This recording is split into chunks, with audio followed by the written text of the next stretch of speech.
I watched my family enjoy Christmas dinner while I sat outside in the cold. I fed a shivering dog my only sandwich. Then I saw it. A diamond on his collar.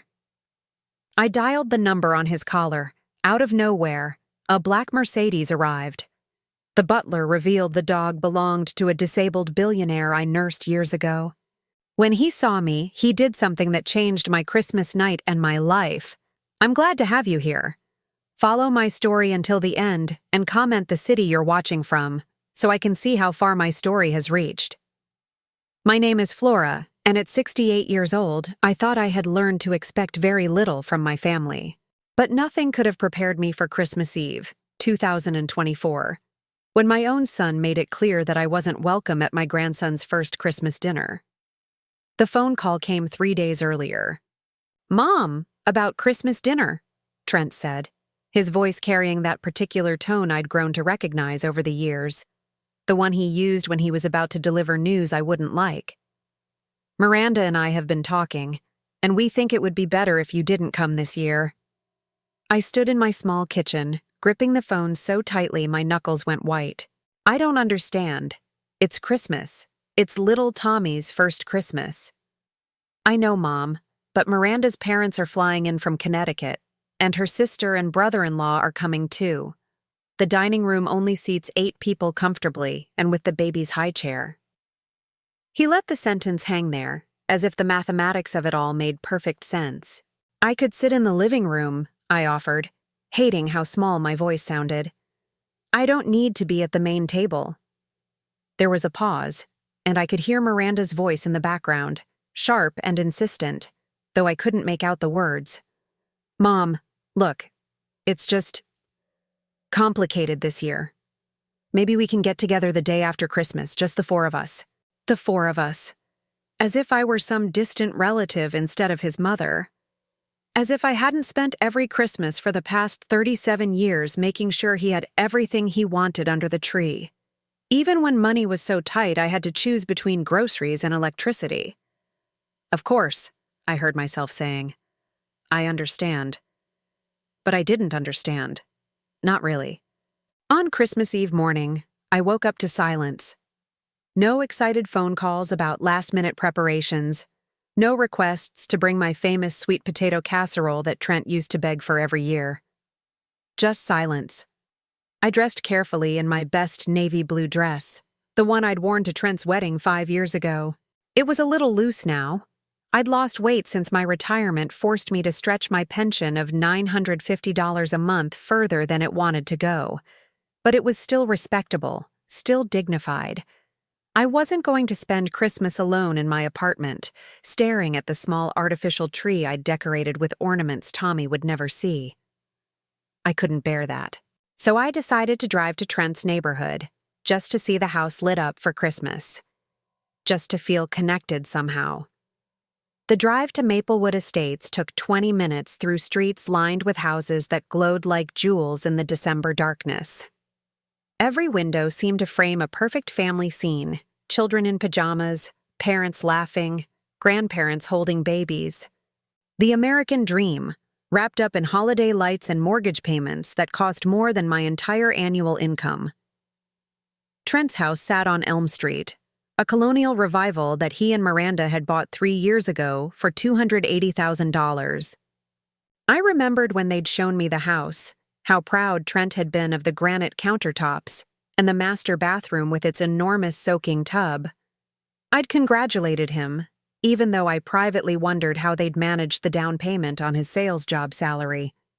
I parked across the street, turned off my engine, and just watched.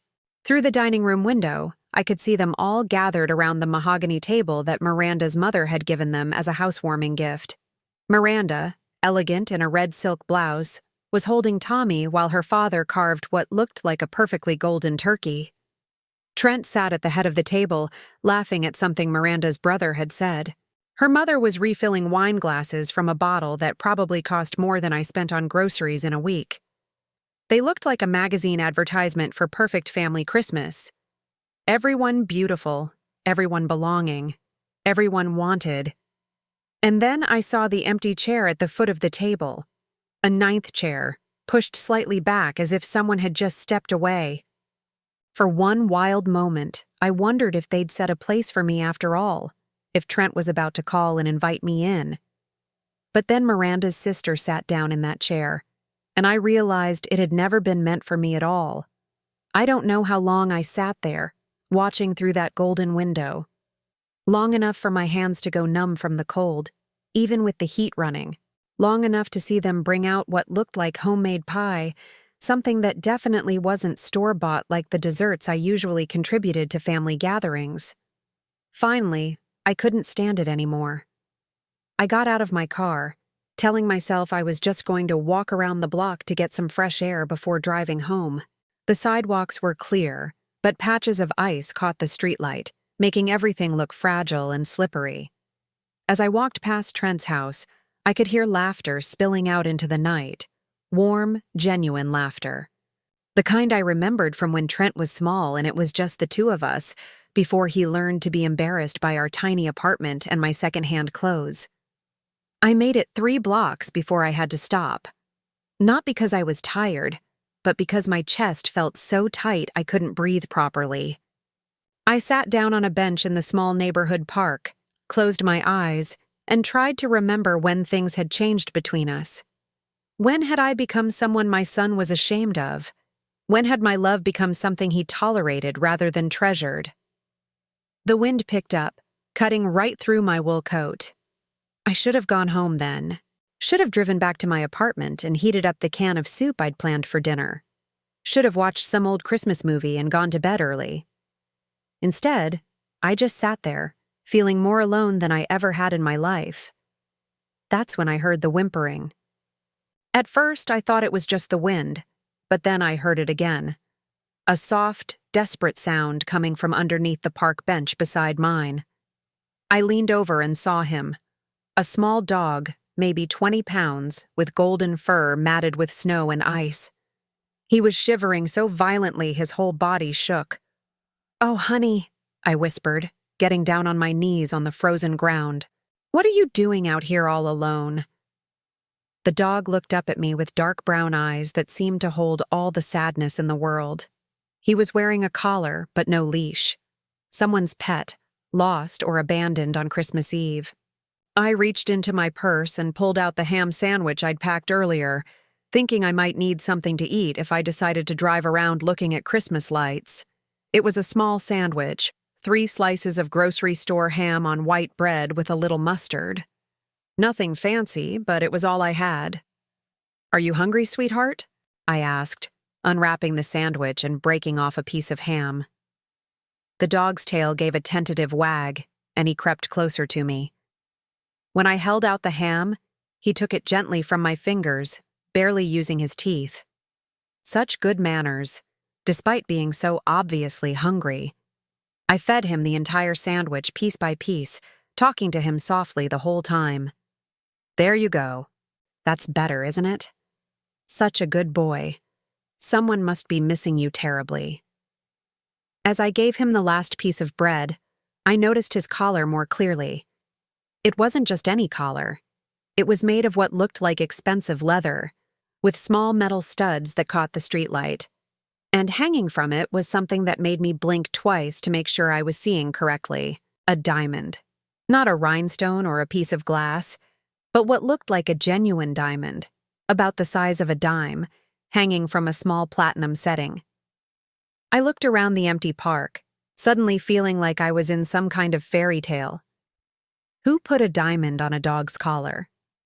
And what was a dog wearing something so valuable doing lost in a suburban park on Christmas Eve? The dog finished eating and settled down next to me on the bench, his warm body pressed against my side. For the first time all day, I felt like someone actually wanted my company. "What's your story, honey?"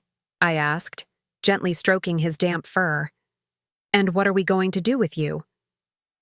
As if in answer, he lifted his head and looked at me with those soulful brown eyes. And for the first time since Trent's phone call 3 days ago, I felt something other than rejection and sadness. I felt needed. The diamond caught the streetlight again, winking like a star. I looked closer at the collar and noticed something I'd missed before, a small metal tag tucked behind the diamond. A phone number was engraved on it in tiny, precise letters. My hands were shaking as I pulled out my phone, though I wasn't sure if it was from the cold or from something else entirely. Something that felt like hope, even though I couldn't explain why. The dog leaned against me harder, as if he knew that whatever happened next was going to change everything. I stared at the phone number on the tag for a full minute before I found the courage to dial it. My fingers were numb from the cold, and I had to try 3 times before I managed to press the right numbers. The phone rang once, twice. On the 3rd ring, a crisp, professional voice answered. "Wellington Residence, Maxwell speaking." I nearly hung up. Wellington Residence? Maxwell? This sounded like something out of a movie, not the kind of phone call a retired nurse from a 1-bedroom apartment was supposed to be making. Hello? I managed, my voice barely above a whisper. "I found a dog. He has this phone number on his collar." There was a pause, and then the voice, Maxwell, became suddenly urgent. "Ma'am, could you please describe the dog?" He's small, golden fur, very sweet. He was lost in Riverside Park, and he seemed hungry and cold." "Oh, thank goodness," Maxwell said, and I could hear genuine relief in his voice. "Ma'am, this is extremely important. Where are you right now? Are you safe? Is the dog with you?" Charlie. So that was his name. "Yes, we're both fine. We're still in the park on Elm Street, but—" "Please don't move," Maxwell interrupted. "I'm sending someone to collect you both immediately. May I have your name?" "Flora," I said automatically. "Flora Henderson. But I don't understand—" "Mrs. Henderson, I cannot thank you enough for calling. You have no idea how worried we've been. Please, just stay exactly where you are. Someone will be there in less than 10 minutes." The line went dead, leaving me staring at my phone in confusion. I looked down at Charlie, who was now sitting calmly beside me as if none of this was strange at all. "What exactly have I gotten myself into, Charlie?" I asked him. He wagged his tail and licked my hand, which was somehow reassuring despite the bizarre circumstances. True to Maxwell's word, exactly 8 minutes later, a pair of headlights turned into the park. But it wasn't just any car.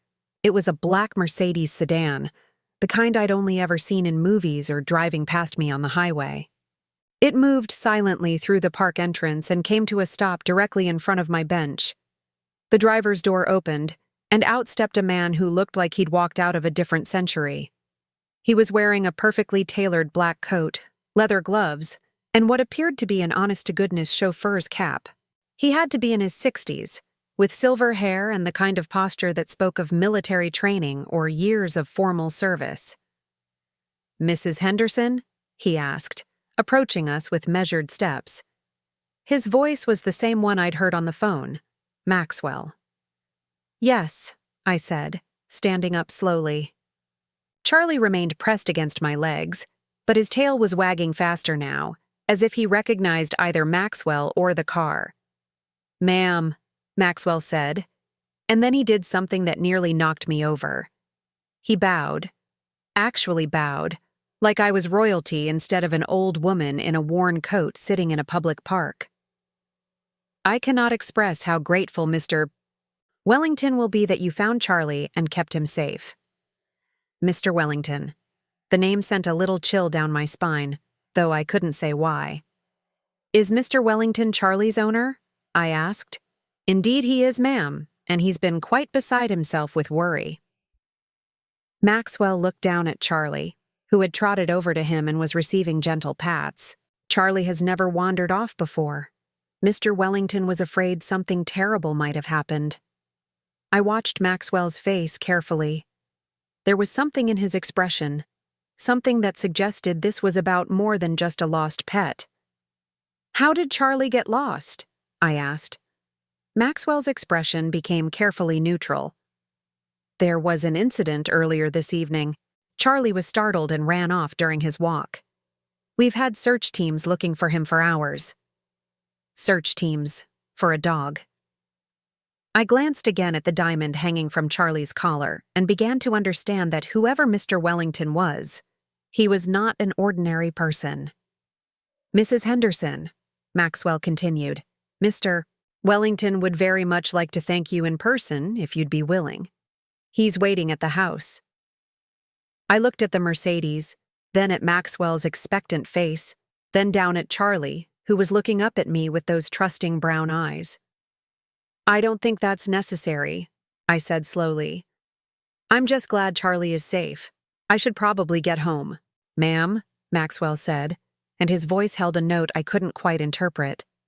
I think you should know that Mr. Wellington specifically asked me to tell you that he's been hoping to meet you for a very long time. My heart stopped. I'm sorry, what did you say? He's been hoping to meet you, ma'am, for a very long time. The words hung in the cold air between us. This made no sense. I'd never heard the name Wellington before tonight. I was absolutely certain I'd never met anyone who owned diamonds for their dog, or had chauffeurs who spoke like they'd stepped out of a British novel. I think there's been some mistake, I said. I've never met any Mr. Wellington. Maxwell's face softened slightly. Ma'am, with all due respect, I think you have, though it was a long time ago, and he went by a different name then. A different name. My mind started racing, trying to think of anyone I might have known who could have become wealthy enough to own cars like this and employ people like Maxwell. But I came up blank. Mrs. Henderson, Maxwell said gently. Mr. Wellington was a patient of yours at Harrison General Hospital about 15 years ago. The words hit me like a physical blow. Harrison General. I'd worked there for 12 years before budget cuts forced them to eliminate my position. I'd cared for hundreds of patients during that time, maybe thousands. I cared for a lot of patients, I said weakly. Yes, ma'am, but Mr. Wellington remembers you very clearly. He's never forgotten your kindness during what was a very difficult time in his life. I tried to think, to remember anyone who might have been named Wellington. But the truth was, after so many years and so many patients, faces and names tended to blur together, unless something extraordinary had happened. He remembers me? I asked. Oh, yes, ma'am. He's spoken of you often over the years. He's tried to find you multiple times, but you'd moved, and your old phone number was disconnected. This was becoming surreal. Someone had been looking for me? Someone I'd cared for had actually remembered me enough to try to find me years later. Ma'am, Maxwell said, glancing at his watch. It's Christmas Eve, and it's quite cold. Mr. Wellington is waiting, and I know he'd be honored if you'd allow me to drive you to meet him, even if it's just for a few minutes. I looked around the empty park, thought about my silent apartment and the can of soup waiting for me. Then I thought about Trent and Miranda, and the perfect family dinner I'd never be invited to. What did I have to lose? All right, I heard myself saying. I'll meet him. Maxwell's face broke into the first genuine smile I'd seen from him. Wonderful, ma'am, if you'll allow me. He moved to open the rear door of the Mercedes, and I got my first look at the interior. Leather seats the color of cream, wood trim that gleamed even in the dim light, and an interior that was warmer and more luxurious than my entire apartment. Charlie jumped in first, settling himself on the seat like he'd done it 1,000 times before. I slid in after him, sinking into leather so soft it felt like sitting on a cloud. Maxwell closed the door gently and returned to the driver's seat. The car started so quietly, I barely heard the engine. Where are we going? I asked as we pulled out of the park. Not far, ma'am, Maxwell said, glancing at me in the rearview mirror. About 20 minutes to Lakeshore Drive. Lakeshore Drive. I knew the area. It was where the really wealthy people lived. Houses that sold for millions of dollars, with private docks and gates and security systems. Not the kind of place where people like me were usually welcome.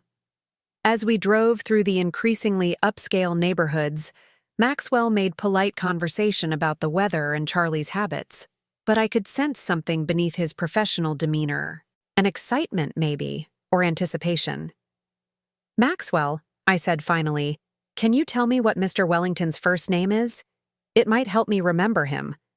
In the rearview mirror, I saw Maxwell smile. "Of course, ma'am. His name is Dean Wellington." Dean. The name hit me like lightning, and suddenly I was back in room 412 at Harrison General 15 years ago.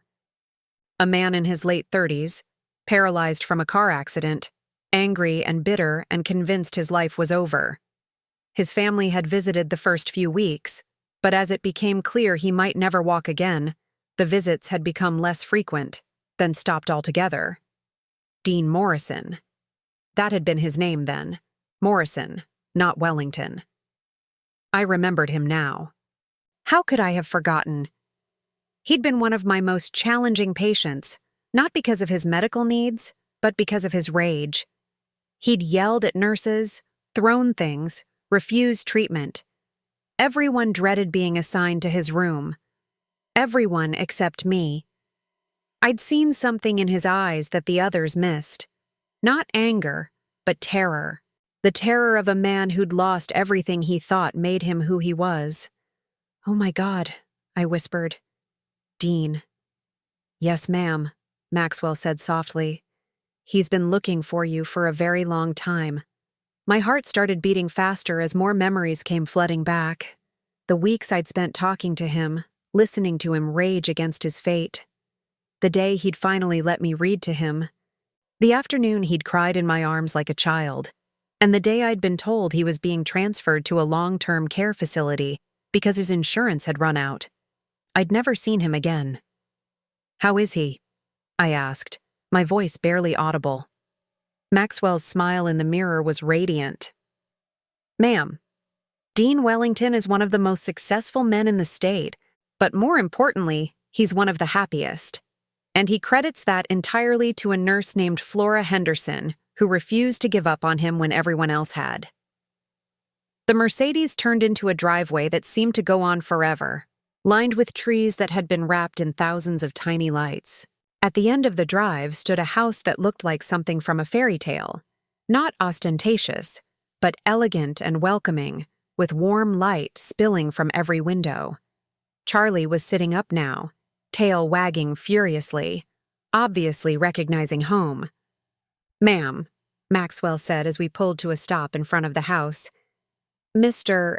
Wellington, Dean, wants you to know that finding you tonight feels like a Christmas miracle." Charlie running off and ending up in that exact park where you would be sitting at that exact moment. Well, he doesn't believe in coincidences. As Maxwell came around to open my door, I saw the front door of the house open. A figure appeared in the doorway, silhouetted against the golden light from inside.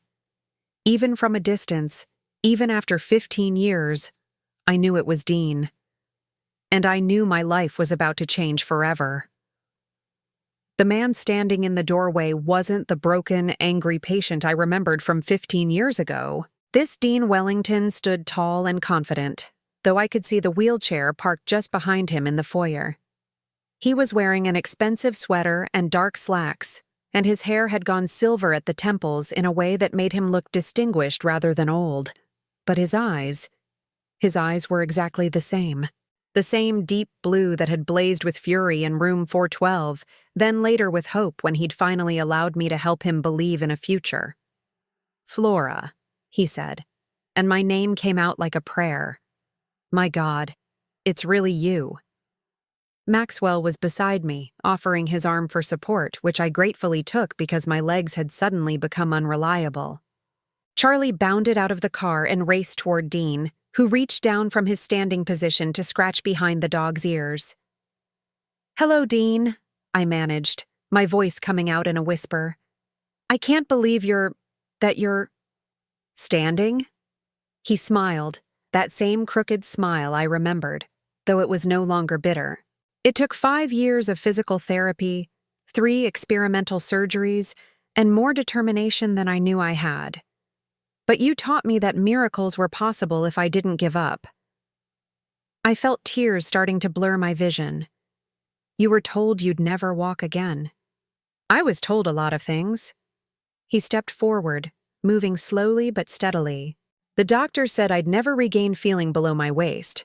Insurance companies said I wasn't worth the investment in experimental treatments. My own family said I should accept my limitations and be grateful for what I had left.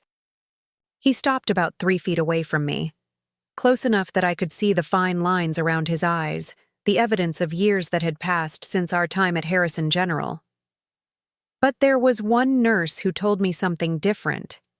She said that my body might be broken, but my spirit wasn't.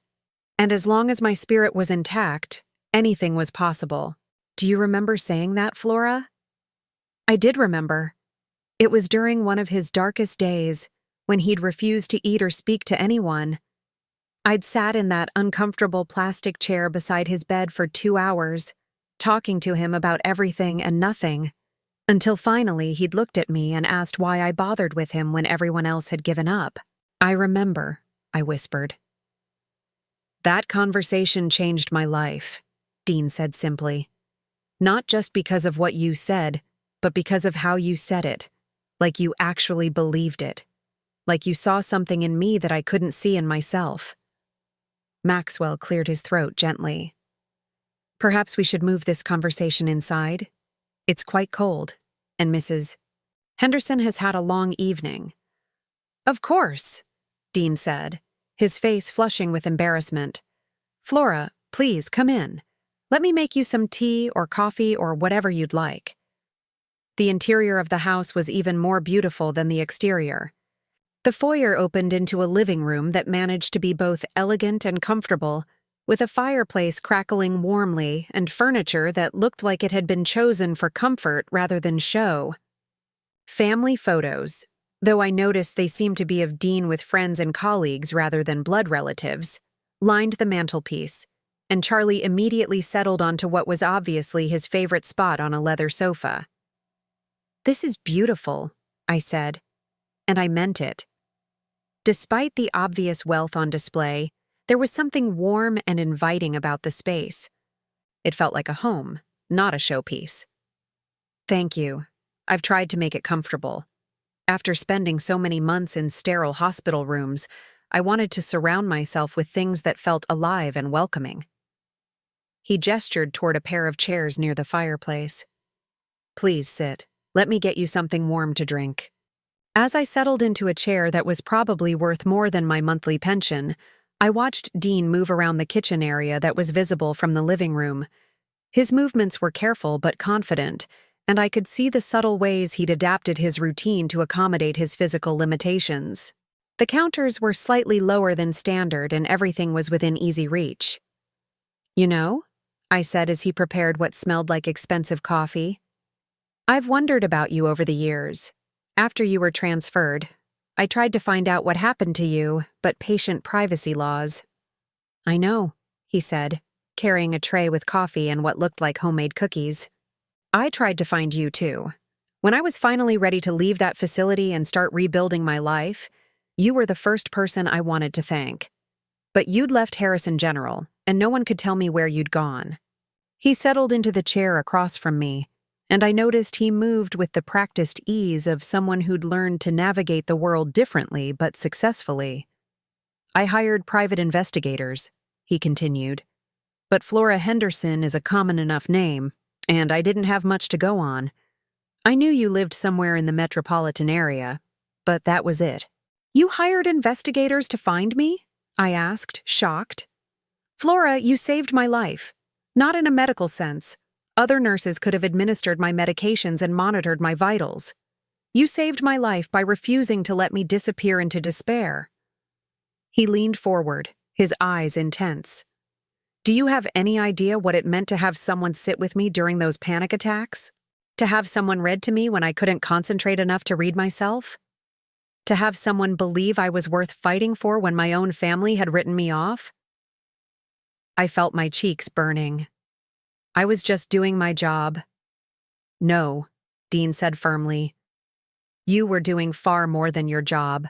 I remember the night shift supervisor telling you that you didn't need to spend so much time in my room, that there were other patients who needed attention, and you told her that every patient deserved to feel like they mattered. The memory came flooding back, Supervisor Jenkins, who'd always been more concerned with efficiency than compassion, questioning my excessive time spent with difficult patients. I also remember, Dean continued, the day you brought in your own books because the hospital library didn't have anything I wanted to read, and the afternoon you stayed 3 hours past your shift because I was having that breakdown about the anniversary of my accident. I had forgotten about the books, but as soon as he mentioned it, I could see them clearly. My personal copies of adventure novels and biographies that I'd thought might interest him. You spent your own money on my care, Dean said quietly. Those books, the special pillow you bought because the hospital ones hurt my neck, the magazines you'd pick up on your way to work. You never asked to be reimbursed. They were small things, I protested. Small things that added up to the difference between giving up and holding on. Dean reached into his pocket and pulled out a small, worn paperback book. I still have this. The biography of Franklin Roosevelt that you gave me when I was angry about being in a wheelchair. Do you remember what you wrote in the front cover? I shook my head, but he opened the book and read in a voice thick with emotion. Dear Dean, FDR changed the world from a wheelchair. Your accident doesn't define your limits. Your courage does. With admiration and hope, Flora.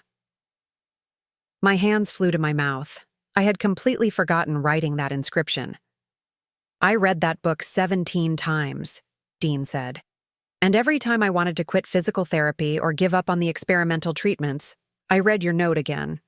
We sat in silence for a moment, the fire crackling softly in the background. Charlie had fallen asleep on his sofa, snoring gently. Dean, I said finally, what happened to your family? I remember them visiting in the beginning. His expression darkened slightly. They visited less and less as it became clear I wasn't going to make a quick recovery. My parents felt I was becoming too much of a burden, especially when it looked like I'd need long-term care. My sister was busy with her own family, my fiancé. He paused. Well, she decided that a paralyzed man wasn't what she'd signed up for. I'm so sorry. Don't be. It was the best thing that could have happened to me, though I couldn't see it at the time. It forced me to figure out who I really was when everything external was stripped away. He smiled. And it made me appreciate the people who stayed, like you. But I didn't stay, I said. I was reassigned when you were transferred. You stayed in your heart, Dean said simply. You gave me something to hold on to when I had nothing else. And when I finally got back on my feet, literally, I made myself a promise that I would find you and thank you properly. He gestured around the beautiful room. Everything I built, every success I've had, it all started with the foundation you helped me lay in that hospital room. The belief that I was worth fighting for. What did you build? I asked, curious about how the broken man I'd known had become someone who lived in a house like this. Technology, he said. After I left the rehabilitation facility, I used the settlement money from my accident to start a software company. It turns out that being forced to think differently about how to navigate the world gave me insights into creating more intuitive, accessible technology. He smiled with obvious pride. Wellington Technologies now employs over 2,000 people and develops accessibility software for major corporations. We've made technology more usable for people with disabilities, and in doing so, we've made it better for everyone.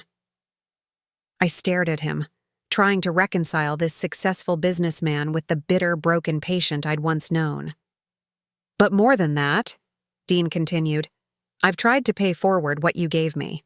Wellington Technologies has an employee assistance program that helps workers through medical crises. We partner with hospitals to provide funding for patients whose insurance runs out.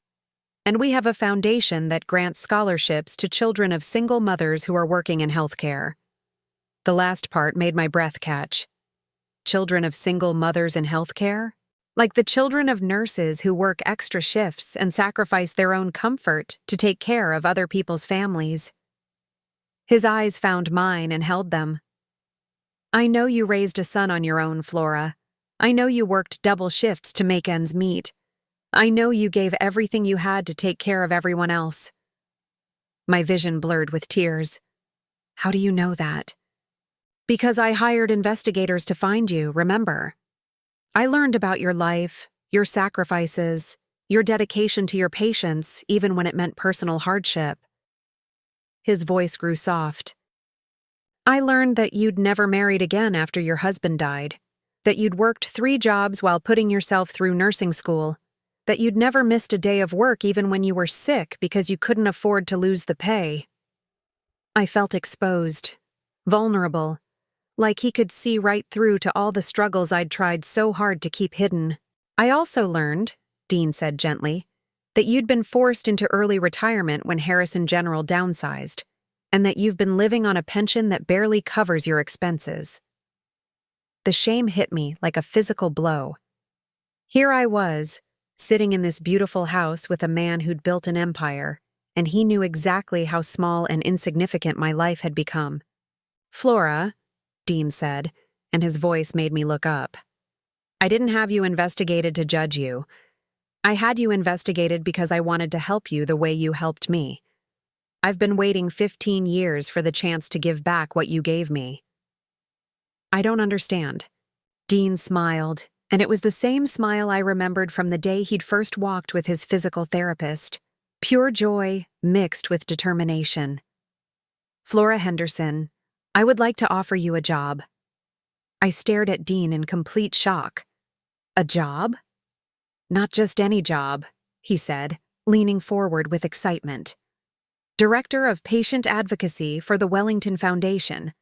You'd be in charge of our hospital partnership program, making sure that patients who can't afford long-term care don't fall through the cracks the way I almost did. My mouth opened and closed without any sound coming out. Director of Patient Advocacy. The title alone sounded more important than anything I'd ever dreamed of. Dean, I don't understand. I'm 68 years old. I've been retired for 6 years. I'm not qualified for something like that. Flora, Dean said, his voice gentle but firm. You're the most qualified person I know. You have 40 years of nursing experience. You understand the healthcare system from the ground up, and most importantly, you have the heart for it. You see people as human beings, not as medical conditions or insurance claims. I shook my head, overwhelmed. But I don't have a college degree in administration or business or— I don't care about degrees, Dean interrupted. I care about character. I care about someone who will fight for patients the way you fought for me. He paused, studying my face. The salary would be $8,500 per month, plus full health benefits, plus a housing allowance. $8,500 per month, more than 4 times my current pension, more money than I'd ever made in my life, even when I was working full-time. That's too much, I said automatically. I couldn't possibly be worth that much. Dean's expression grew serious. Flora, let me tell you something about worth. Do you remember the night I tried to refuse my pain medication because I said I deserved to hurt? I remembered. It had been about 6 weeks into his stay, during one of his darkest periods. He'd been convinced that the accident was punishment for some unnamed sin, and he'd decided he didn't deserve relief from his suffering. You sat beside my bed for 4 hours that night, Dean continued. You didn't lecture me about being foolish or try to force the medication on me. You just talked to me about pain, physical pain and emotional pain, and how healing from both required courage, not punishment. The memory was clearer now. I'd shared stories about other patients I'd seen overcome tremendous obstacles, and I'd told him about my own grief after my husband died, how I'd had to choose between drowning in it or finding a way to honor his memory by living fully. By the end of that night, I took the medication. But more than that, I started to believe that maybe I deserved to get better. That maybe my life still had value even if it looked different than I'd planned. Dean stood up and walked to the mantelpiece, picking up a framed photograph. He brought it back and handed it to me. It showed a much younger Dean in a hospital bed, thin and pale but smiling. Beside the bed stood a woman in nursing scrubs, me, though I barely recognized myself. My physical therapist took that picture, Dean said. It was the first time I'd smiled since the accident. You'd just finished reading me that chapter from the Roosevelt biography, where he talks about fear being the only thing we have to fear. I stared at the photograph, remembering that day. Dean had been making real progress in physical therapy, but he'd been terrified that it wouldn't last, that he'd plateau and never improve further. I keep that picture on my mantle because it reminds me of the moment my real recovery began, Dean said. Not the physical recovery. That was important, but this was bigger. It was the recovery of hope. I set the photo down carefully, my hands shaking slightly. Dean, you would have found that hope anyway. You're strong. No, he said firmly. I was broken, Flora, completely broken. Not just physically, but emotionally and spiritually. I was ready to give up. I'd already told my doctors that I didn't want any more experimental treatments. This was news to me. During our time together, Dean had been cooperative with his medical team, even when he was frustrated or angry. You changed that, Dean continued, not with big speeches or dramatic gestures, but with small acts of kindness that added up to something life-changing. Do you remember bringing me that puzzle? I did remember. It had been a 1,000-piece jigsaw puzzle of a lighthouse on a rocky coast. Dean had complained that the hospital was boring, that he felt like his mind was turning to mush from lack of stimulation. I worked on that puzzle every day for 3 months, Dean said. It gave me something to focus on besides my limitations. But more than that, you checked on my progress every shift. You celebrated with me when I found difficult pieces, and you encouraged me when I got frustrated and wanted to quit. He smiled at the memory. The day I placed the final piece, you brought me a cupcake from the hospital cafeteria. You said every accomplishment deserved recognition, no matter how small it seemed to other people. I had brought him that cupcake. It had cost me $3.75, which I could barely afford at the time, but his excitement about finishing the puzzle had been so infectious. That puzzle taught me something crucial, Dean said. It taught me that recovery wasn't about getting back to who I used to be. It was about building something new, piece by piece, with patience and persistence. He walked back to his chair and sat down, his eyes never leaving my face. Flora, you gave me the tools I needed to rebuild my life. The salary I'm offering isn't charity. It's an investment. I want you to help other people the way you helped me. I felt tears starting again. But what if I'm not good at it? What if I fail? Then you'll learn and try again, the same way I did with physical therapy. Dean's voice was warm but determined. Flora, I didn't become successful by playing it safe.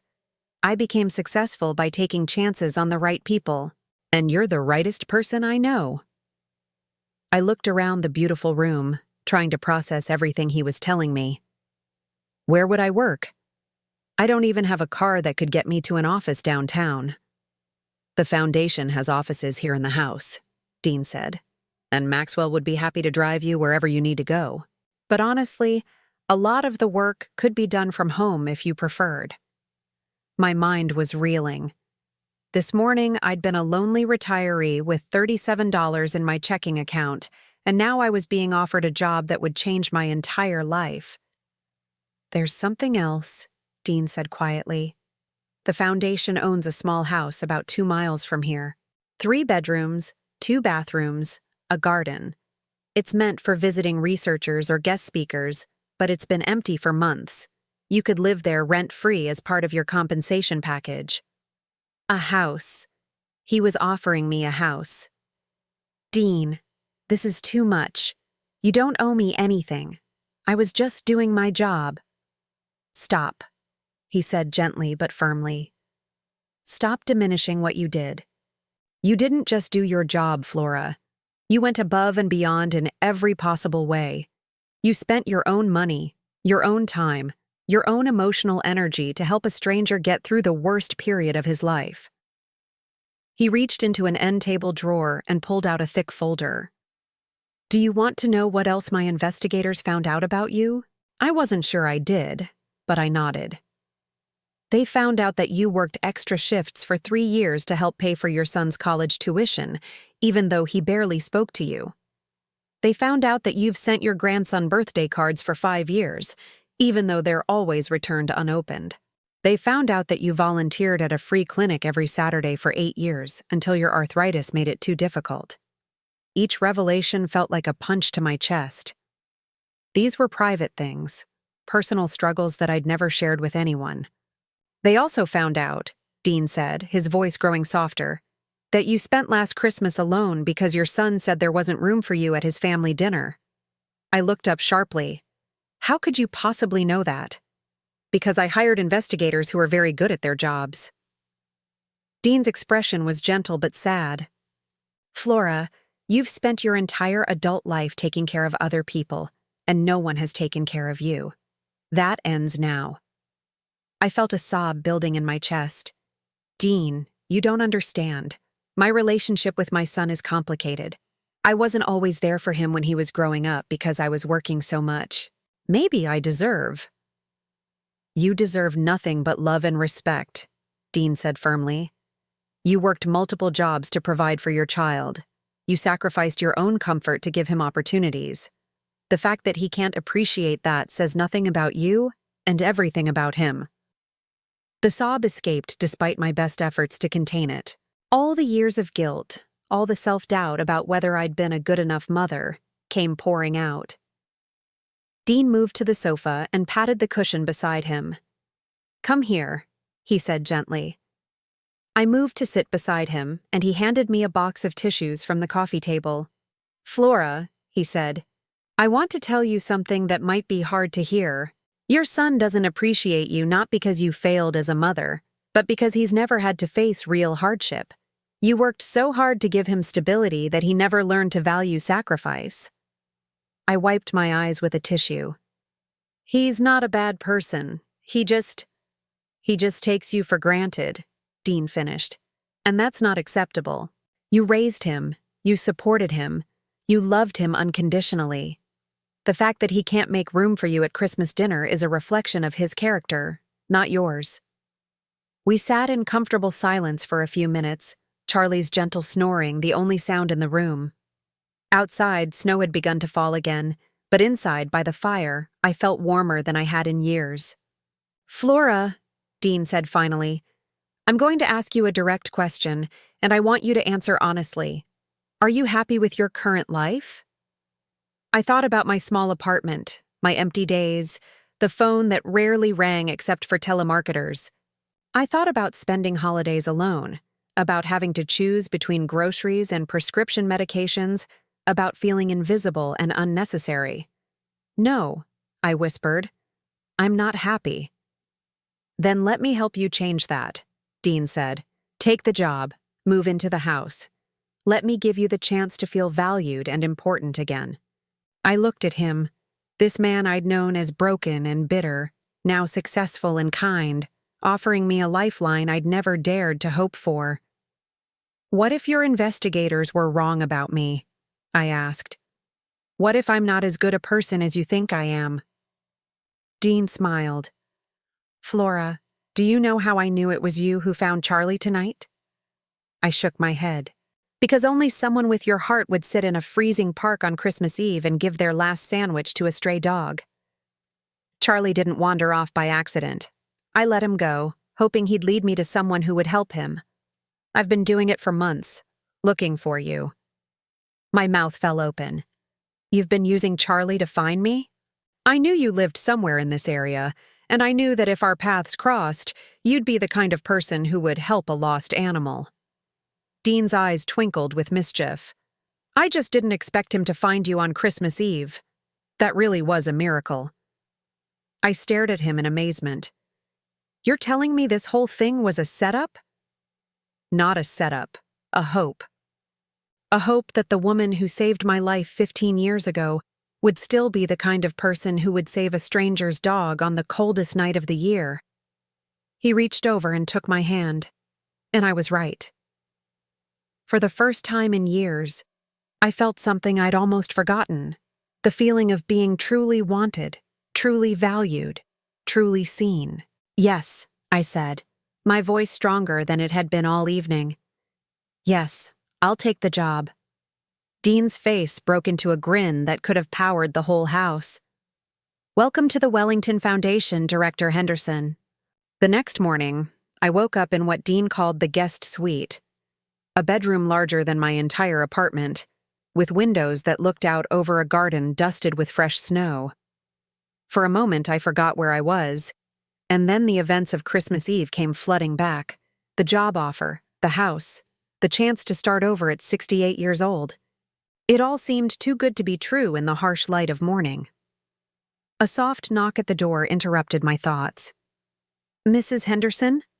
Maxwell's voice was gentle. Mr. Wellington asked me to let you know that breakfast is ready whenever you'd like to join him. I'd slept in my clothes from the night before, and I felt rumpled and out of place. Thank you, Maxwell. I'll be right down. When I made my way to the kitchen, I found Dean at the stove, expertly flipping pancakes with one hand while steadying himself with the other. Charlie was sitting hopefully nearby, clearly expecting scraps. Good morning, Dean said with a warm smile. I hope you slept well. Better than I have in months, I admitted. The bed had been like sleeping on a cloud, and for the first time in years, I hadn't woken up worrying about money. Excellent. I made my famous blueberry pancakes. Well, I say famous, but really only Charlie and Maxwell have ever tasted them. He gestured toward a place setting at the kitchen island. Coffee's fresh, and there's orange juice if you prefer. As I settled onto the bar stool, I watched Dean move around his adapted kitchen with easy confidence. Everything was positioned for someone who needed to maintain balance while cooking, but it didn't look medical or institutional. It just looked thoughtfully designed.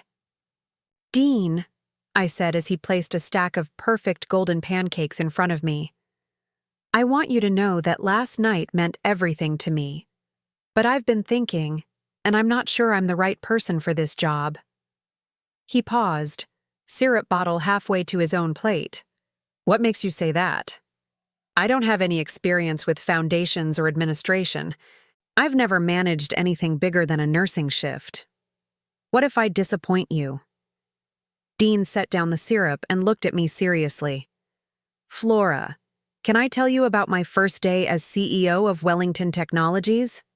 I nodded, cutting into the pancakes, which smelled incredible. I had no idea what I was doing. None.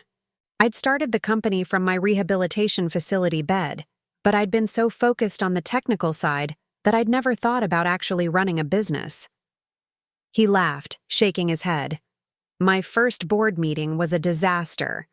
I forgot half the agenda, mispronounced our biggest client's name, and accidentally revealed confidential information that nearly cost us a contract.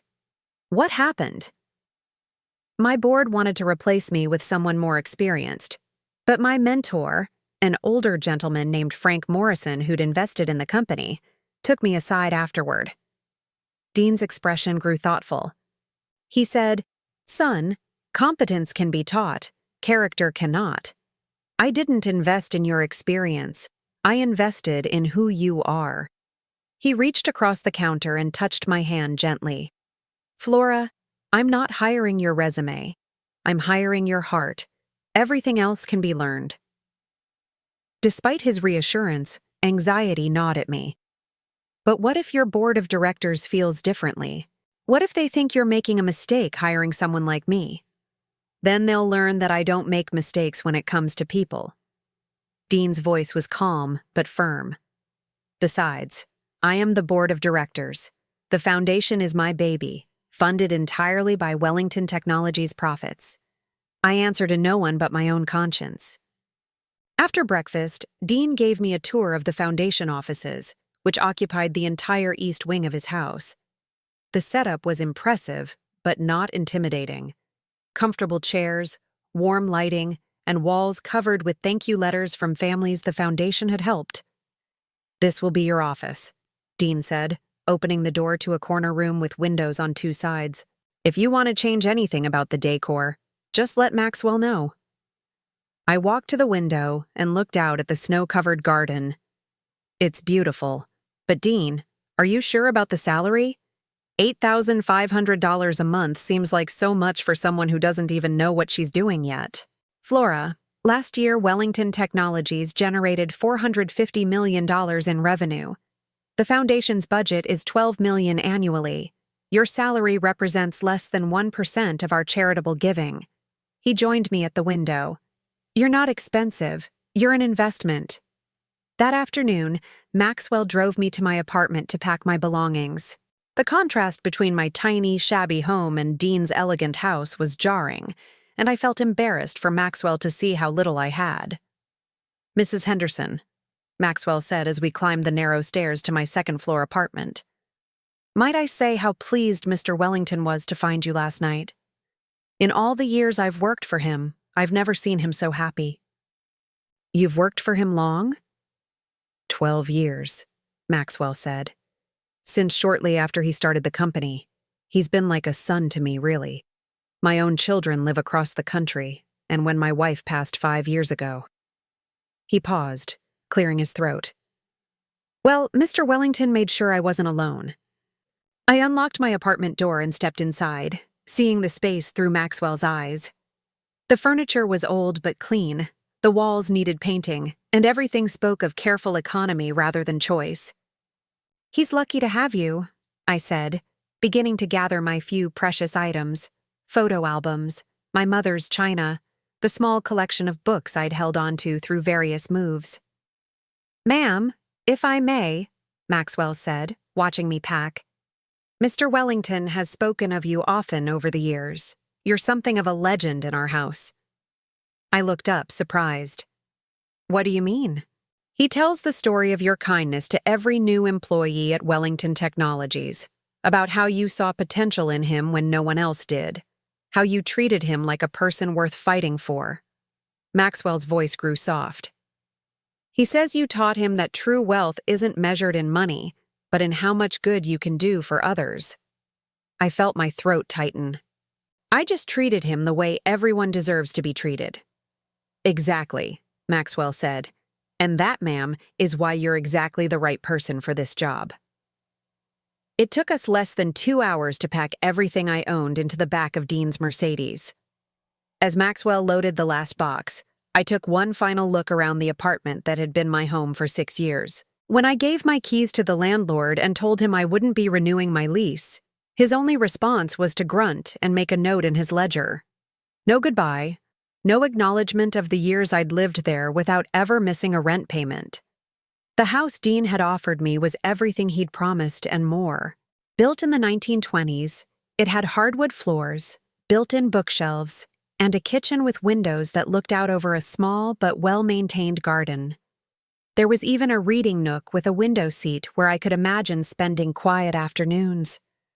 "The foundation pays for utilities and maintenance," Dean explained as he showed me around. "All you need to worry about is making it feel like home."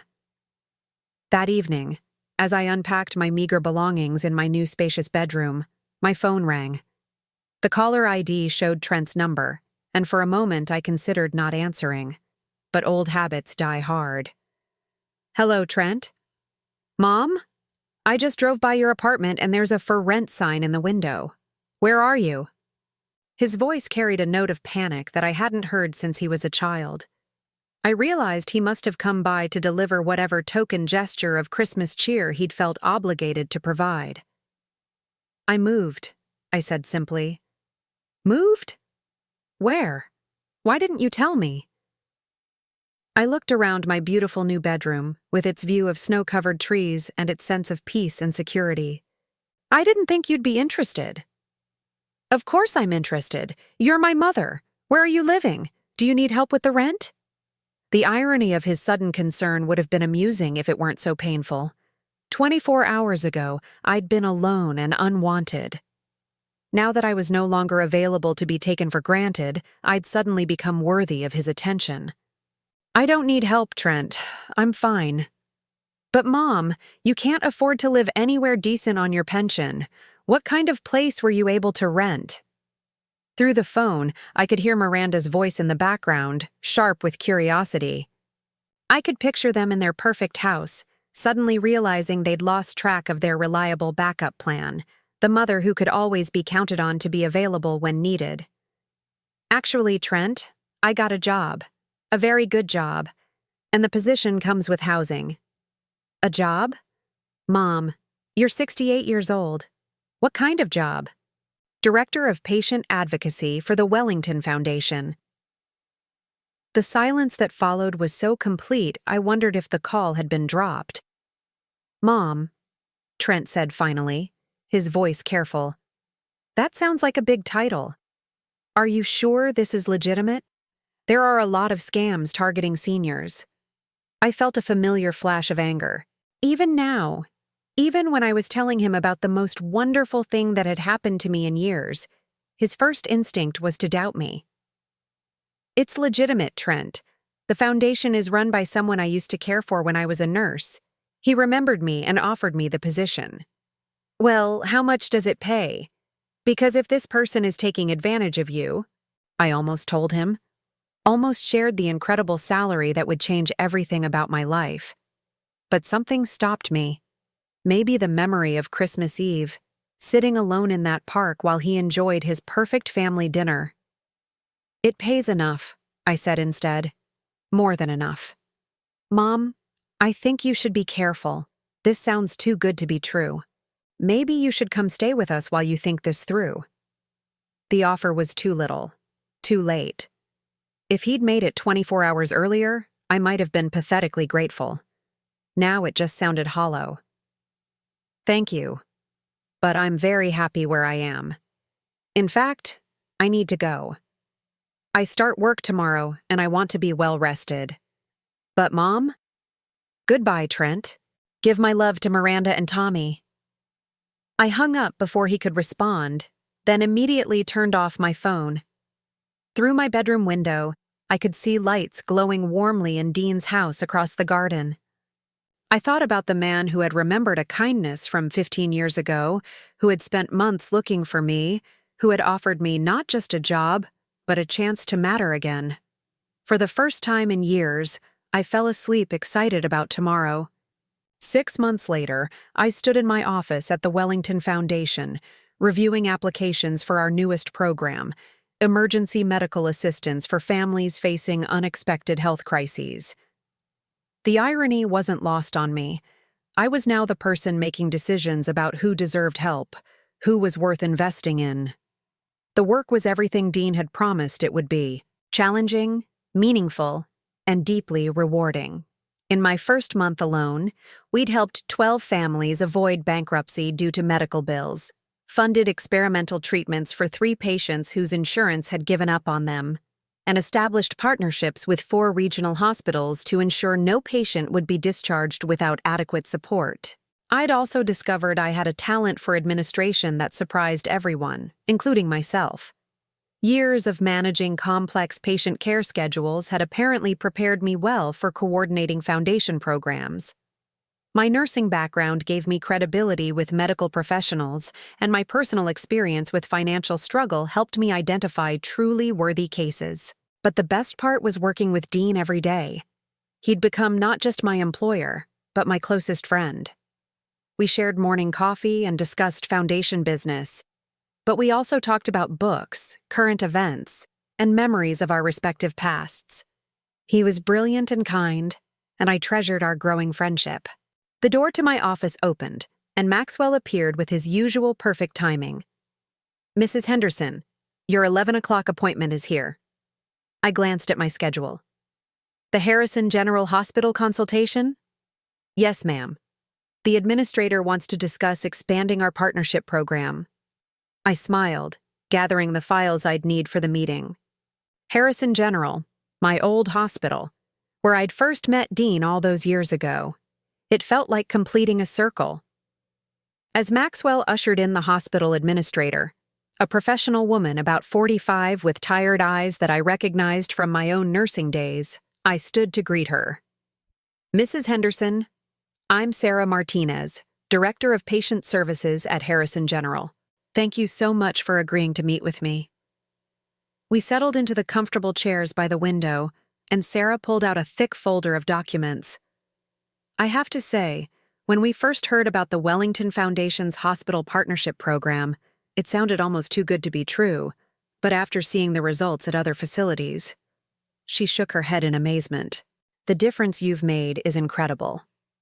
Over the past 6 months, the foundation had placed patient advocates in 8 regional hospitals.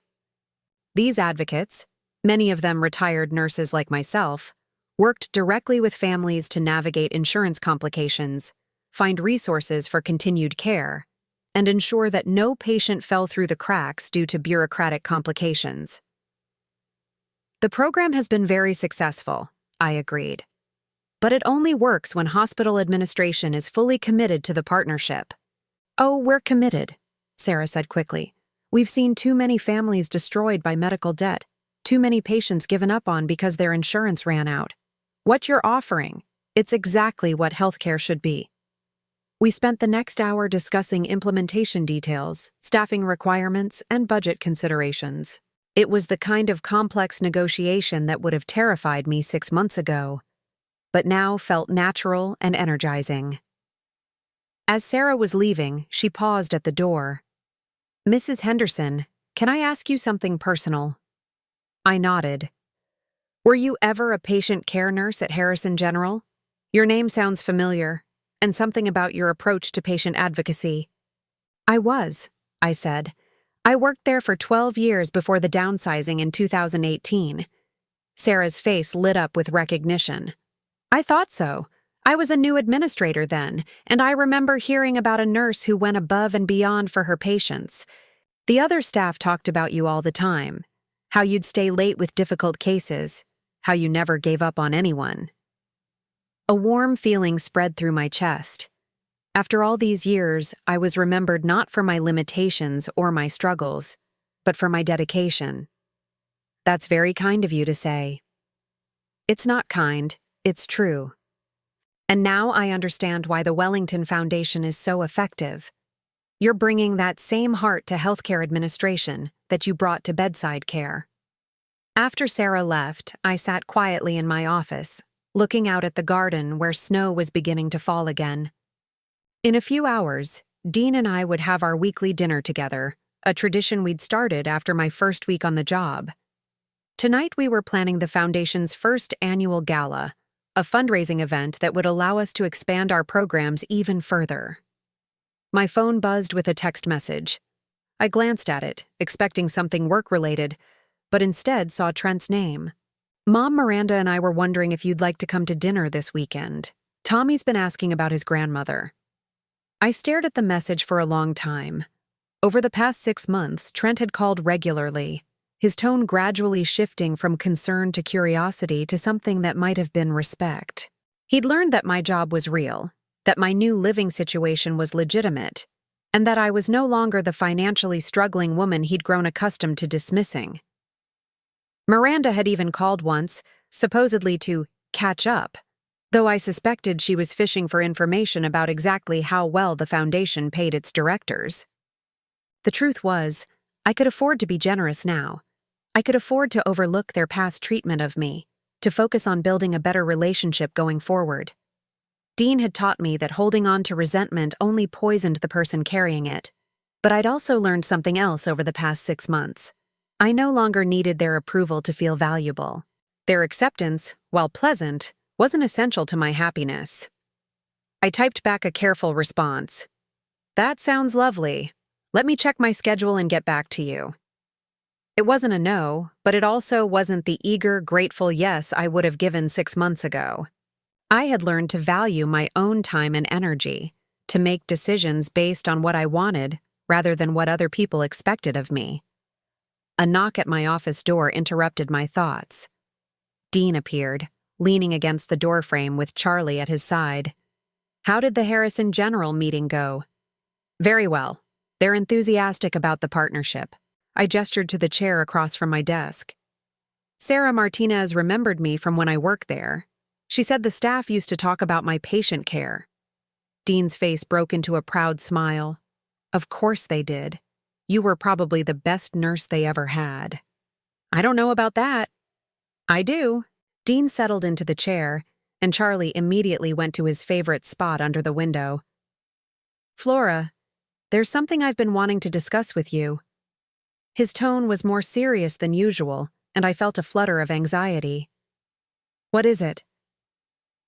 The foundation has grown faster than I ever imagined it would. In 6 months, we've expanded from a small local charity to a regional organization with real impact. He leaned forward, his expression earnest.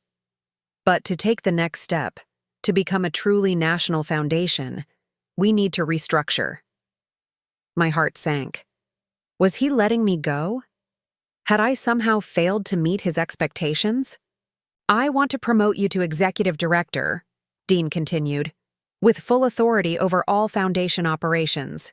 You'd be my partner in this, Flora, not my employee. I stared at him in shock.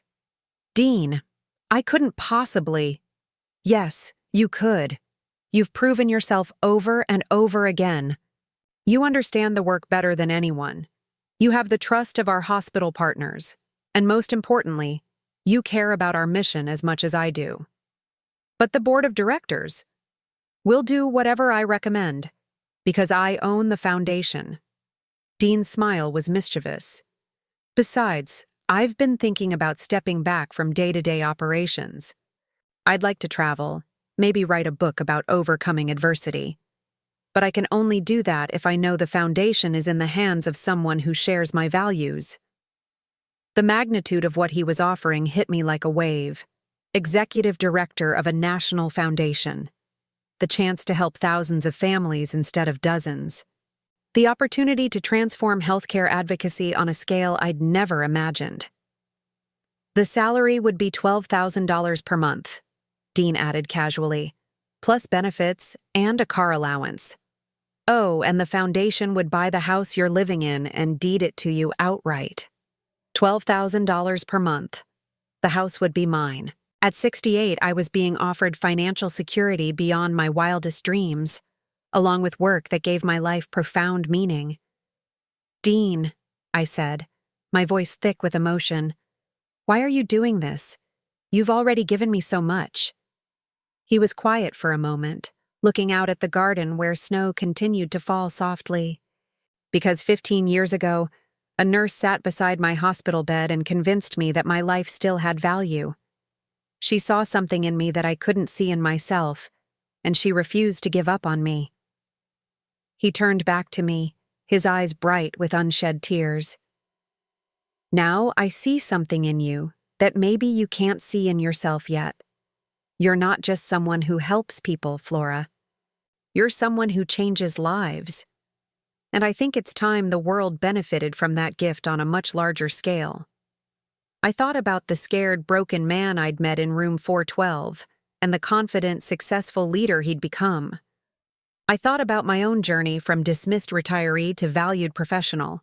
Most of all, I thought about all the patients and families who might benefit from the foundation's expanded reach.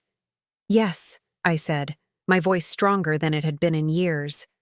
Yes, I'll take the position. Dean's face lit up with pure joy. Welcome to your new life, Executive Director Henderson. As the sun set over the snowy garden, I realized that my real life was just beginning.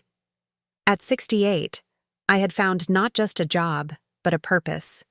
Not just security, but joy. Not just a place to live, but a home where I was valued for who I was rather than what I could provide. Charlie stretched and yawned from his spot by the window, then padded over to rest his head on my lap. I stroked his silky ears, thinking about the chain of events that had brought us all together. A lost dog, a diamond collar, and an act of simple kindness on a cold Christmas Eve. Sometimes miracles came disguised as ordinary moments, and sometimes the family that mattered most wasn't the one you were born into, but the one you chose. Dean was right. I had learned something about true wealth. It wasn't measured in bank accounts or real estate or job titles. It was measured in the depth of connections you made, the good you did in the world, and the love you both gave and received. For the first time in my adult life, I was truly, completely, perfectly rich. And it had all started with feeding a sandwich to a stranger's dog, because sometimes the smallest acts of kindness create the biggest miracles of all. Now I'm curious about you who listened to my story. What would you do if you were in my place? Have you ever been through something similar? Comment below. And meanwhile, I'm leaving on the final screen 2 other stories that are channel favorites, and they will definitely surprise you. Thank you for watching until here.